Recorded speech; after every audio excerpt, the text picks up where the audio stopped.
I was planning a luxurious celebration for our 20th anniversary when my wife texted, "Flying to Dubai with friends, don't miss me." Those 8 words destroyed everything I thought I knew about Helena Ward Gates. Before we dive deeper into this story, I have one small request. Please subscribe, drop a like, comment, and hit that hype button to boost this channel so more people can discover these incredible Reddit stories. My name is Preston Gates, and I've spent the last 20 years building a luxury real estate empire in Manhattan. At 44, I've learned to read people like blueprints. Every flaw, every weakness, every structural defect that'll bring the whole thing crashing down. But somehow, I'd been blind to the rot in my own foundation. The text came while I was reviewing catering proposals for our anniversary gala. $50,000 for 200 guests at the plaza. Helena had insisted on the most expensive everything. Dom Perignon, imported orchids, a string quartet that charged more per hour than most people make in a month. Nothing says love like a guest list full of people who hate each other. I'd joked to my assistant Marla that morning. Now, staring at Helena's message, the irony tasted like bile. "Mr. Gates?" Marla knocked on my office door. "The florist needs final approval on the centerpieces." "Cancel it," I said, not looking up from my phone. "Cancel everything." Marla's eyebrows shot up. She'd been with me for 8 years, had seen me navigate million-dollar deals without breaking a sweat. But this was different. This was personal. "Sir?" "The anniversary party. Cancel it all. Get back whatever deposits you can." I should have seen it coming. Helena's designer research trips had become more frequent over the past year. Milan, Paris, London, always somewhere expensive, always on my credit cards. She'd return with a few fabric samples and stories about inspiration that never quite added up. "She's one more handbag from being a Netflix documentary," I'd told Marla last month, watching Helena charge another $5,000 consultation fee to our American Express Black Card. But Dubai?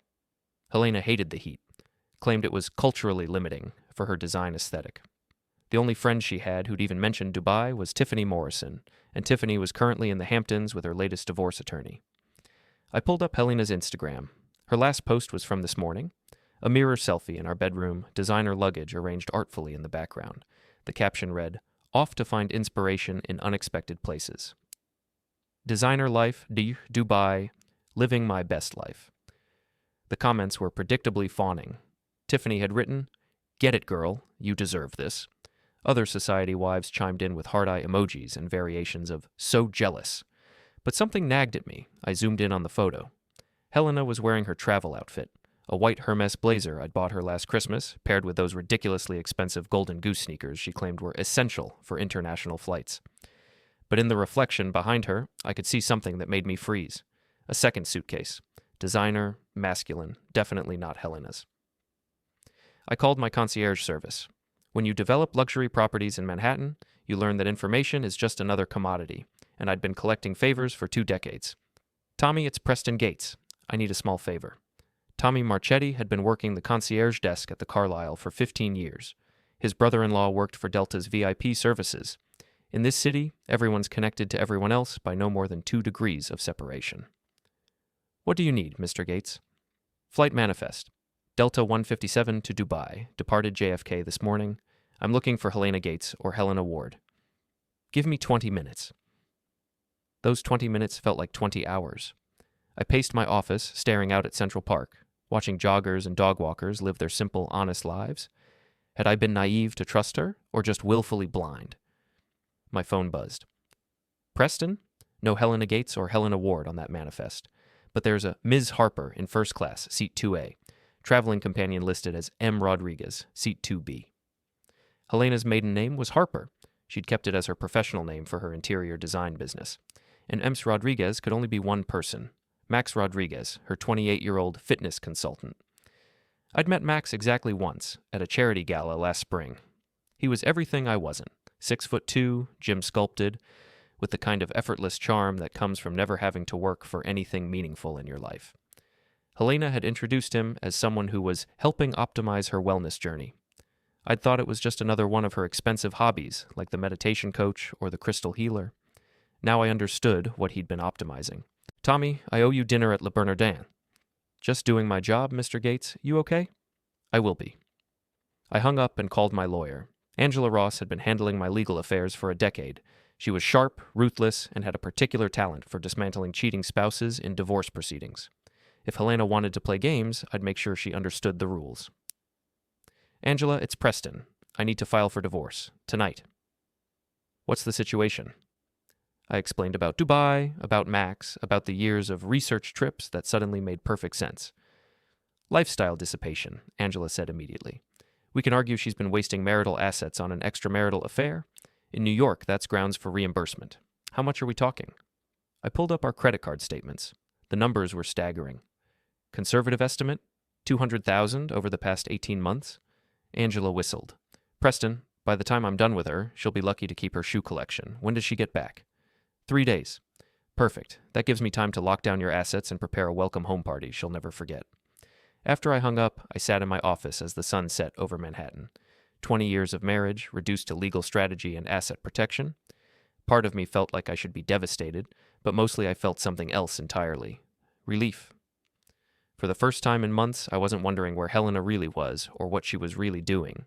I knew exactly where she was, and more importantly, I knew exactly what I was going to do about it. I opened my laptop and began typing an email to our credit card companies. By morning, Helena's luxury vacation would become something else entirely. A very expensive mistake. While I was methodically dismantling Helena's financial access, she and Max were living it up 7,000 miles away in the most expensive hotel suite Dubai had to offer. I know this because Helena, in her infinite wisdom, was documenting every moment on social media. Her Instagram stories showed champagne breakfasts on their private terrace, couples' spa treatments at the hotel's 7-star wellness center, and shopping excursions through the Dubai Mall's luxury district. Max, for his part, was playing the role of grateful boy toy to perfection.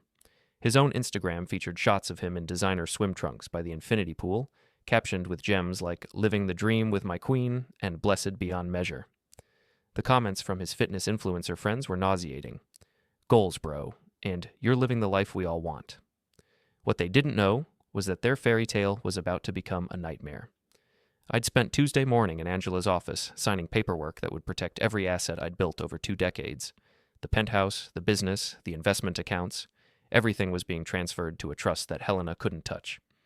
She's going to be furious, Angela warned, sliding another document across her mahogany desk. Good, I replied, signing my name with particular satisfaction. Fury implies she still has something to lose. By Tuesday afternoon, I'd reported our primary credit cards as stolen. Not technically a lie.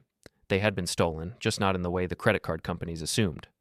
I told them my wallet had been taken from my gym locker and I needed immediate cancellation and replacement cards. We'll have new cards to you within 24 hours, Mr. Gates, the American Express representative assured me. In the meantime, all charges on the reported cards will be declined. Perfect, I said. That's exactly what I was hoping for. The first declined transaction came at 2:47 p.m. Dubai time, according to the alert I received. Helena had tried to charge $12,000 for what she described as a private shopping consultation with a luxury personal stylist. The second decline came an hour later, a $4,000 dinner at the hotel's signature restaurant. I could picture Helena's confusion turning to annoyance, then to panic as charge after charge was rejected. She tried calling me, 17 times in the span of 2 hours. I let every call go to voicemail. The messages started polite. Preston, honey, there seems to be some issue with our cards. Can you call me back? By the 5th message, her tone had shifted. Preston, this is ridiculous. I'm stuck in Dubai and can't pay for anything. Call me immediately. The 10th message was pure Helena. I don't know what game you think you're playing, but this is embarrassing. Fix this now. I didn't fix anything. Instead, I poured myself a glass of 20-year-old scotch and waited. The call I was expecting came at 8:23 p.m. Dubai time from an international number I didn't recognize. Mr. Gates, this is Ahmad Khalil, guest services manager at the Burj Al Arab. I'm calling regarding your wife, Mrs. Helena Gates. What about her? Sir, there appears to be an issue with payment for her stay. Her credit cards have been declined, and the outstanding balance is currently $37,000. Hotel policy requires immediate settlement, and Mrs. Gates suggested I contact you directly. I let the silence stretch for a long moment. I see. And where is my wife now? She's in our security office, sir. She became quite upset when we explained the situation. I'm sure she did. Unfortunately, I can't help you. You see, I reported those credit cards stolen yesterday. If my wife is using them, that's between you and her. Sir, I don't understand. Are you saying... I'm saying my wife is in Dubai without my knowledge or permission, using credit cards that have been reported stolen. I suggest you contact your local authorities if you need assistance resolving this matter." I hung up before he could respond. My phone immediately started buzzing with calls from the same Dubai number. I turned it off and went to bed. The next morning brought a flood of messages. Helena had managed to borrow someone's phone and sent me a stream of increasingly desperate texts. "Preston, they won't let me leave the hotel until I pay the bill." "This is insane. Call them and fix this." "Max left. He just left me here. Please, I need help." "My parents wired money for the hotel bill. I'm coming home. We need to talk." The last message was different in tone. "I know you're angry, but this is crazy. I'll explain everything when I get back. I love you." Too little, too late. I turned my phone back on and called Tommy at the Carlisle. "Tommy, I need one more favor. Can you find out when Helena Harper is flying back from Dubai?" "Give me an hour." While I waited, I called Angela. "She's coming home. Are we ready?" "More than ready. I'll meet you at JFK with the papers." "This is going to be beautiful, Preston. Absolutely beautiful." Tommy called back with Helena's flight information. Emirates 202, arriving at JFK Thursday evening at 6:45 p.m. First class, of course, though she'd had to use her parents' emergency credit card to book it. I spent Thursday afternoon in a state of calm anticipation. Everything was in place. The locks on the penthouse had been changed. Her car had been towed from our building's garage. The building's security staff had been informed that Helena no longer had access to the property. At 6:30 p.m., Angela and I took our positions in the international arrivals area at JFK. She carried a manila envelope containing divorce papers, asset protection orders, and a restraining order that would prevent Helena from accessing any of our shared properties. "There," Angela pointed to the Emirates gate. "That's her, right?" Helena emerged from customs looking like she'd aged 5 years in 5 days. Her usually perfect hair was disheveled, her designer outfit wrinkled. She was pulling a single suitcase. Apparently Max had taken his luggage when he abandoned her. She saw me and her face lit up with relief. "Preston, thank God. I can explain everything." "Helena Ward." Angela stepped forward, extending the envelope. "You've been served." Helena's face went white as she opened the papers. "What is this?" "Divorce proceedings," I said calmly. "Effective immediately. You're also being sued for lifestyle dissipation of marital assets. We're seeking full reimbursement for your affair-related expenses." "You can't be serious." "Absolutely serious. You'll also find a restraining order in there. You're not allowed within 500 feet of our penthouse, my office, or any of my properties." Helena looked around desperately, as if expecting someone to tell her this was all a joke. Other passengers were starting to stare. Someone was definitely recording with their phone. "Where am I supposed to go?" "That's not my problem anymore," I said. "You should have thought about that before you decided to vacation in Dubai with your boyfriend." "Preston, please, we can work this out." "We already did. Enjoy your new life, Helena. I hear studio apartments in Queens are very affordable." I walked away, leaving her standing in the middle of JFK with a suitcase, a stack of legal papers, and the dawning realization that her life of luxury was over. My phone started buzzing before I even reached the parking garage. 54 missed calls by the time I got home. I turned off my phone and poured another scotch. Tomorrow, the real fun would begin. The next morning, I woke up to find Helena camped outside our building like some sort of designer-dressed vagrant. She'd spent the night in the lobby of a nearby hotel, according to the building's security cameras, and had been pacing the sidewalk since 6 a.m. "Mr. Gates," Jorge, our head of security, called as I entered the lobby. "She's been asking to see you. Should I call the police?" "Not yet. Let her make a scene. I want everyone to see exactly what kind of person she really is." Through the lobby's floor-to-ceiling windows, I watched Helena approach the building entrance. She was still wearing yesterday's travel outfit, now thoroughly wrinkled, her usually immaculate makeup smudged. The mighty had fallen far and fast. She tried her keycard first, then pounded on the glass doors when it didn't work. Jorge and I watched from inside as she escalated from knocking to shouting to full-scale hysteria. "Preston, I know you're in there. Open this door right now." A small crowd of morning commuters had gathered to watch the show. Someone was definitely filming. By noon, this would be all over social media. "This is my building," Helena screamed. "I live here. Let me in." That's when I decided to make my appearance. I walked outside, calm and composed in my perfectly pressed Armani suit. Helena rushed toward me, but I held up a hand to stop her. "Helena, you're making a scene." "I'm making a scene? You had me served with divorce papers at the airport." "You flew to Dubai with your boyfriend using my credit cards. What did you expect? A welcome home party. It's not what you think? It's exactly what I think. Max Rodriguez, 28, personal trainer. You've been having an affair for at least 6 months, possibly longer. You've spent over $200,000 of our money on this relationship. Did I miss anything? Helena's mouth opened and closed like a fish. Around us, the crowd was growing. I could see phones recording from multiple angles. You can't just lock me out of my own home. Actually, I can. You'll find the legal details in the paperwork Angela gave you. The penthouse is in my name, purchased with my money, and you're currently subject to a restraining order. This is insane. What's insane is thinking you could betray your husband of 20 years and face no consequences. What's insane is spending my money on your boyfriend's luxury vacation. What's insane is assuming I'd just sit back and take it. I turned to go back inside, then paused. Oh, and Helena, your car has been towed. It was registered in my name, and since you're no longer authorized to drive it, I reported it stolen. You can pick it up from the impound lot in Queens, cash only. The look on her face was priceless, pure, unadulterated shock. She'd expected anger, maybe some shouting. She hadn't expected cold, calculated destruction. Preston, please, we can work this out. I made a mistake, but we can fix this. The only mistake here was me trusting you. That's a mistake I won't make again. I walked back into the building, leaving Helena on the sidewalk with her suitcase and her shattered life.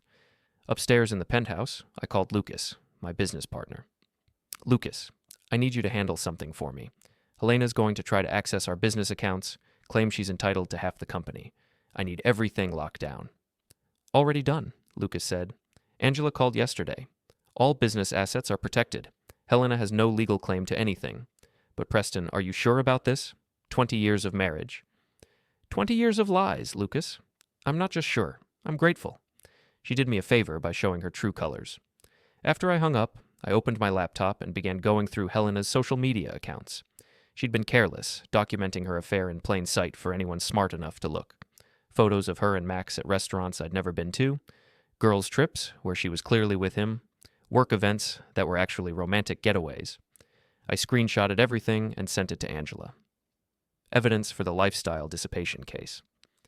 My phone buzzed with a call from Tiffany Morrison, Helena's best friend and partner in social climbing. Preston, what the hell is going on? Helena called me crying, saying you've lost your mind. Have you seen the videos from this morning, Tiffany? What videos?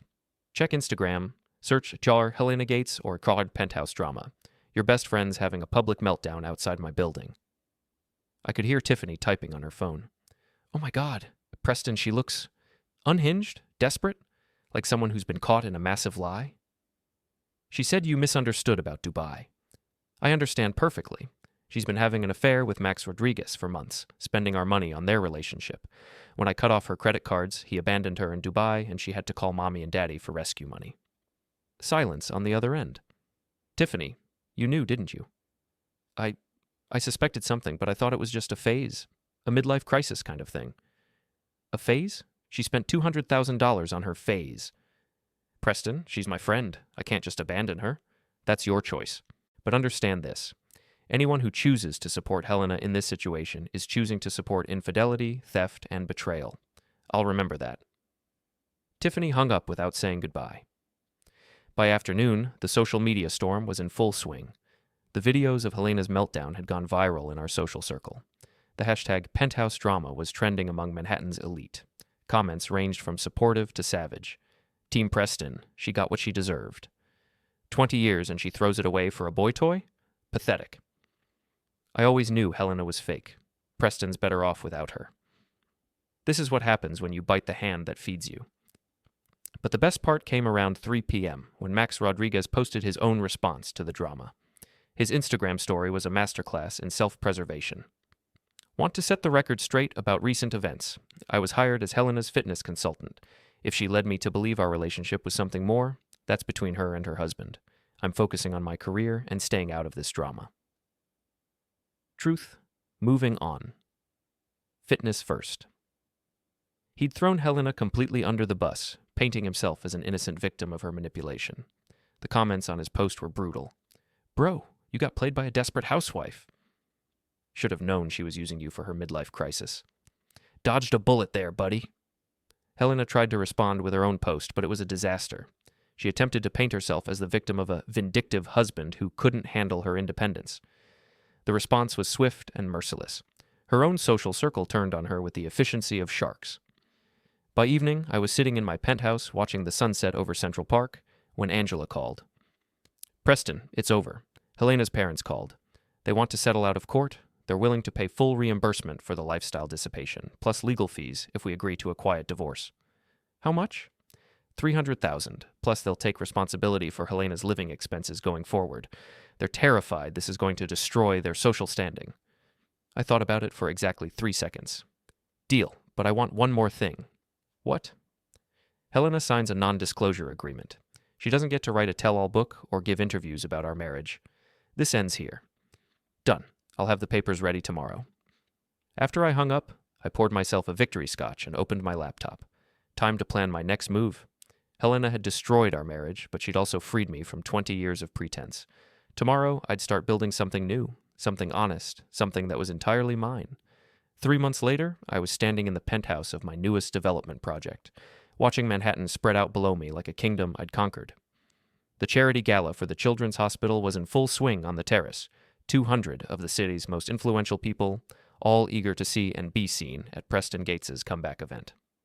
"Mr. Gates?" Marla appeared at my elbow with her tablet. "The Times photographer wants a few more shots, and Channel 7 is asking for a quick interview about the development."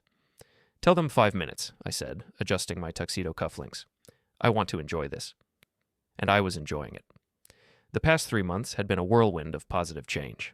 The divorce had been finalized with Helena's parents paying the full settlement. My new development, luxury condos with a social conscience where every purchase included a donation to local charities, was completely sold out before construction even finished. More importantly, I was free. Free from Helena's constant spending, her manufactured drama, her exhausting need for attention and validation. I'd forgotten how peaceful life could be when you weren't constantly wondering what your spouse was really doing. "Preston," Lucas appeared with a champagne flute and a grin. "Have you seen the write-up in Manhattan Magazine? They're calling this the social event of the season." "Good. We've raised over $2 million for the hospital tonight. That's what matters." "That's not all that matters," Lucas said, nodding toward the entrance. "Look who's trying to crash the party." I turned to see Helena approaching the security checkpoint at the elevator bank. She was dressed in a black cocktail dress that I recognized, one I'd bought her for our anniversary 2 years ago. Her hair was perfect, her makeup flawless, but there was something desperate in her posture. "She's not on the list," the security guard was saying into his radio. "Should I send her up?" "No," I said into my phone, "but don't turn her away yet. Let her think she might get in." I watched through the floor-to-ceiling windows as Helena argued with security. She was animated, gesturing wildly, clearly trying to convince them that there had been some mistake, that she belonged here. "Preston, what are you doing?" Lucas asked, giving our guests some entertainment. 5 minutes later, my phone buzzed with a text from an unknown number. "I know you can see me down here. We need to talk. Please." I showed the message to Lucas. "Helena?" "Has to be. She got a new phone after I had her removed from our family plan." Another text. "I've been trying to reach you for weeks. I know I made mistakes, but this is ridiculous. Let me come up." I typed back, "You're not on the guest list." "I'm your wife. Ex-wife. Check your paperwork." Through the window, I could see Helena staring at her phone in disbelief. She looked up at the building, probably trying to spot me among the party guests visible on the terrace. "Preston, this is cruel, even for you." I typed, "What's cruel is spending $200,000 on your boyfriend. What's cruel is lying to your husband for months. What's cruel is assuming there would be no consequences." Helena's response came quickly. "I'll make a scene. I'll tell everyone here exactly what kind of man you really are." "Go ahead. They've already seen what kind of woman you are. The videos from your airport meltdown have 2 million views." That was true. Someone had posted the footage of Helena being served divorce papers at JFK, and it had gone viral beyond our social circle. She'd become a cautionary tale about entitled wives and midlife crisis affairs. I watched her pace outside the building for another 10 minutes before she gave up and walked away, but I knew she'd be back. Sure enough, 20 minutes later, she appeared on the terrace. She'd somehow convinced someone to let her up, probably by lying about being my guest. "Preston." She approached with a bright smile, as if nothing had happened. "Wonderful party. The hospital must be thrilled." Every conversation around us stopped. 200 pairs of eyes turned to watch the drama unfold. Phones appeared, cameras started recording. Helena, how did you get up here? I told security I was your date for the evening. They assumed there had been a miscommunication. There was no miscommunication. You're not welcome here. Preston, please, can we talk privately? Anything you want to say, you can say in front of our friends. Helena looked around at the crowd, realizing she was trapped. She could either leave quietly or make the scene she'd threatened. Being Helena, she chose the scene. Fine. You want to do this publicly? Let's do it publicly. Her voice carried across the terrace. Everyone here thinks Preston is some kind of hero, the wronged husband who handled his divorce with such dignity, but you don't know the real story. Please enlighten us, I said calmly. He's vindictive and controlling. When I tried to have a little independence, a little life of my own, he destroyed me. He had me arrested in Dubai. You weren't arrested in Dubai, I corrected. You were detained by hotel security for failing to pay your bill after I canceled the credit cards you were using to fund your affair. Murmurs rippled through the crowd. Helena's face flushed red. It wasn't an affair. Max was helping me with my fitness goals. In Dubai, in a hotel suite, that's some very expensive personal training. You're twisting everything. Helena, you spent our money on another man for months. You lied about business trips that were actually romantic getaways. You betrayed 20 years of marriage for a 28-year-old fitness influencer who abandoned you the moment the credit cards stopped working. Which part am I twisting? The crowd was completely silent now. Even the waitstaff had stopped moving. Helena looked around desperately, realizing that every phone was recording, that this confrontation would be online within minutes. You're all just going to stand there and let him humiliate me? You're humiliating yourself, said a voice from the crowd. It was Tiffany Morrison, Helena's former best friend. Preston, I owe you an apology. I should have told you what she was doing months ago. Tiffany! Helena spun around in shock. You're supposed to be my friend. I was your friend, until I realized you were lying to everyone, including me. Did you really think we wouldn't find out about Max? About the trips? About the money? Helena's composure finally cracked completely. You're all horrible people. All of you. Preston, you think you've won, but you've lost everything that mattered. I was the best thing that ever happened to you. No, I said quietly. You leaving was the best thing that ever happened to me. Security appeared at my signal, 2 large men in dark suits who flanked Helena politely but firmly. Ma'am, we need you to leave the premises. This isn't over, Preston. Yes, it is. As security escorted Helena toward the elevator, I turned back to my guests. The silence stretched for a moment, then broke into applause. Actual applause, as if they'd just witnessed a particularly satisfying performance. Well, I said, raising my champagne glass. Now that the evening's entertainment is over, let's get back to raising money for sick children. The party resumed, but with an electric energy that hadn't been there before. I'd given Manhattan's elite exactly what they craved: drama, conflict, and a clear winner. Lucas appeared at my side again. That was brutal. That was necessary. Helena needed to understand that her actions have consequences, that she can't just show up and demand forgiveness because she's decided she's ready to move on. What happens now? Now? Now I build something new, something honest, something that's entirely mine. I looked out over the terrace at the city lights spreading to the horizon, at the successful people who'd chosen to support my vision rather than Helena's delusions. For the first time in years, I felt truly free. The party continued until nearly midnight. By the time the last guest left, we'd raised over $3 million for the Children's Hospital.